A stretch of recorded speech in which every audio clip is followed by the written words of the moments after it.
Hello, I'm CrashMat104 and welcome to part 2 of the two-part series on the lore of the bands in Splatoon.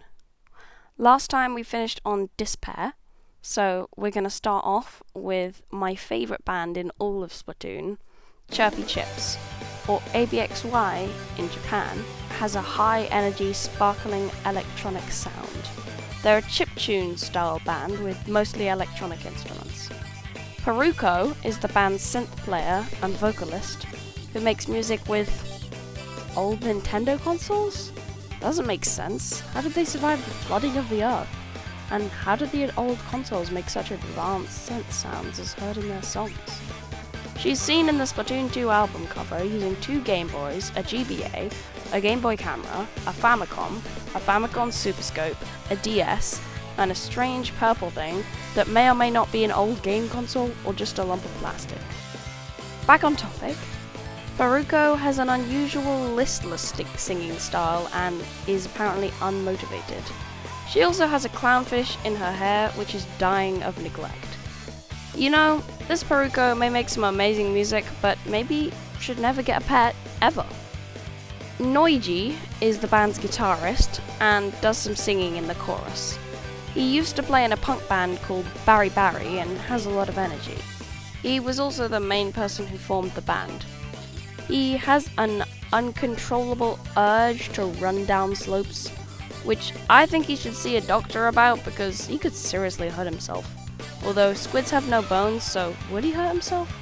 I have no idea, but at this point in the Splatoon lore I imagine it's something wacky and uncharacteristic.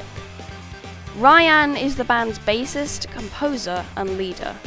An octopus, they also make music outside of the band on their computer, and prefer the band's music to be mostly chiptune styled.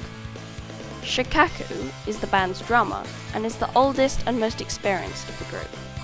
They are renowned for having an easygoing, stable style of drumming, and enjoy watching the other members.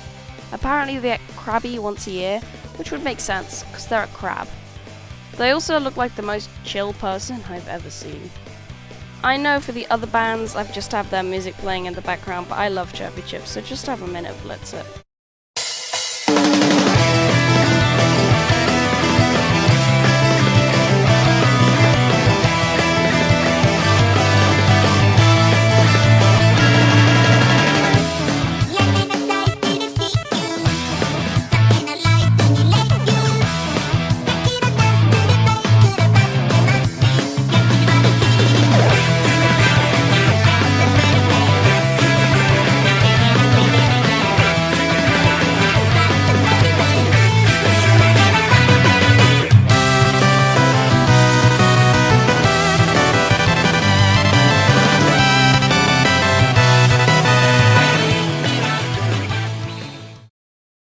The final multiplayer band in Splatoon 2 is Sashimori, a band that used to be a hard rock band before they kicked the authoritarian controlling singer out and recruited a new DJ. They have an unusual sound with weird nonsense vocals, and by that I mean the vocals don't mean anything in-universe either. I know all Splatoon vocals are nonsense. Carla is the band's bassist, a scaly-foot gastropod, and just so you know, gastropods are snails and slugs. Carla is a mysterious, never talking in interviews, and apparently they don't even eat anything. Also, they're just a regular human person with a gastropod for a head, which is just so weird. Paul is the most interesting member of the band, being an octoling that's only 10 years old. He likes kelp and biscuits.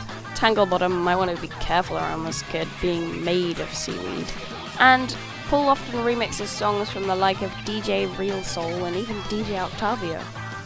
The two most interesting things about him, though, are A, that firstly it says in Hikara Walker that he uses ancient sound sources. This suggests that the human-like vocals in the songs could actually have come from ancient recordings of humans. And B, there is a marking on his hat that's the same as the marking on Deadfish's hat. We'll get to her in a second. Paul could have also escaped the Deep Sea Metro, just like Agent 8. Ryu Chung and Taichi Sawaberu, the guitarist and drummer of the band, and a carp and a cutlass fish respectively, initially were skeptical of Paul's abilities, with Taichi even saying, "Geez, this young and tiny guy is awful." But they've since warmed up to him.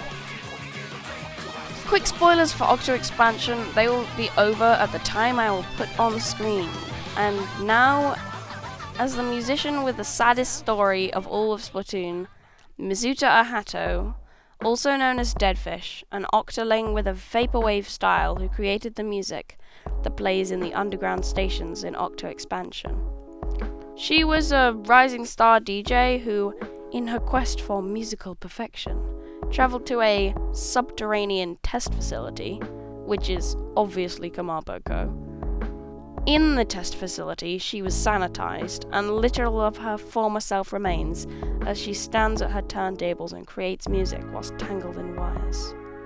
Apparently, she learned how to create every genre of music, and her music was described as, this is probably a translation error, mimetic, which may mean memetic, as in something that spreads between people. Now, Splatoon has a lot of unusual and interesting music, but by far the most interesting and unusual of all is the strange music that comes from the instruments of Omega 3, who create music to motivate the Salmonid troops as they march for a salmon run. There is a note on their Hikara Walker file that states that Salmonids do not use their individual names, but instead use names based on what their tribe are known for.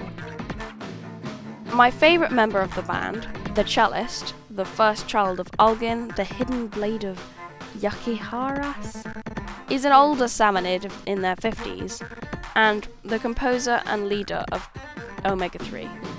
They're stubborn, but do have a caring and gentle side. Valiant Green Flame, born of Trout Hell Canyon, is the drummer, and he strives for his goals whilst beating out rhythms that keep the Salmonid army's morale high. The loyal servant of the true Salmon King, Hizumanasu. These names are overly complicated, aren't they? Maybe they're easy to say in Japanese. Anyway, the loyal servant of the true Salmon King, Hizumanasu, is a younger Salmonid who is hard-headed and often disrespectful to the older Salmonids. Although, to be honest, you could probably tell that from how they'll look. However, without the loyal servant of the true Salmon King Hizumanasu, the DJ's beats, Omega 3's sound would probably fall apart into nothingness.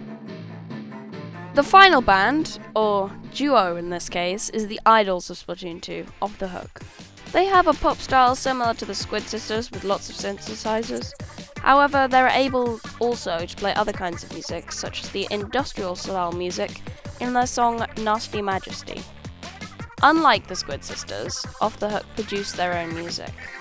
As with the Squid Sisters, I could talk more about Pearl and Marina here, but I'll leave that for another video.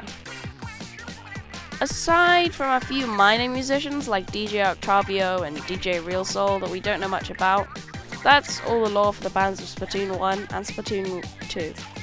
Noritakuru, Tentakuru,